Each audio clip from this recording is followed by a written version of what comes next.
हैं पिछले 6 दिनों से। उसके अलावा हम राशन पहुंचा रहे हैं, हम दूध पहुंचा रहे हैं लिक्विड शेप में पैकेट बना के, कि जो गरीब लोग हैं उनके पास नहीं है। मेयर सक्खर साहब की जानिब से 30 लाख रुपए हमें दिए जा रहे थे। हमने बोला ये आप अपने इस प्रोजेक्ट में हमारी तरफ से शामिल कर लें, और अगले ही दिन हमें खबर मिली कि माशाल्लाह से इन्होंने 1.5 करोड़ रुपए का राशन ऑर्डर कर दिया है। और इलाके के यहाँ के जो मुअज़्ज़िज़ीन हैं और जो मुफ्तियान कराम हैं वो रात भर यहाँ आए हैं। उन्होंने कहा कि हम यहाँ पर अपना कैंप लगाएंगे, राशन मेयर को देंगे। उसके अलावा चैम्बर ऑफ कॉमर्स ने ये बात बोली यहाँ की कि हम आपको देंगे।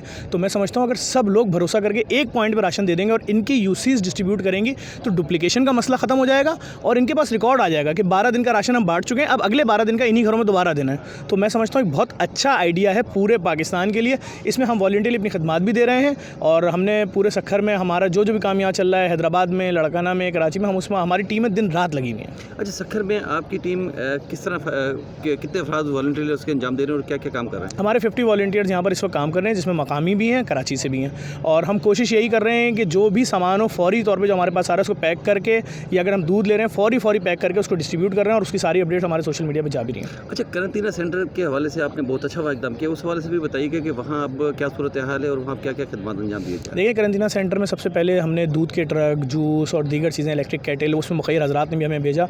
हमने ये सब चीज़ें हुकूमत के हवाले की कि ये बांटी जाए। उसके बाद हमने उनसे रिक्वेस्ट की खाना अगर नहीं संभल पा रहा तो हमें दे दिया जाए, हमारे पास इसका एक्सपीरियंस है, क्योंकि हम दस्तरखान रन करते रहते हैं सारा साल। तो वो जिम्मेदारी भी हमारे पास आई, तो लोगों की वहाँ जो शिकायत थी वो तकरीबन ख़त्म हो गई और ये काम बहुत आसान तरीके से अब अपने आखिरी मराइल में मैं समझता हूँ जारी है।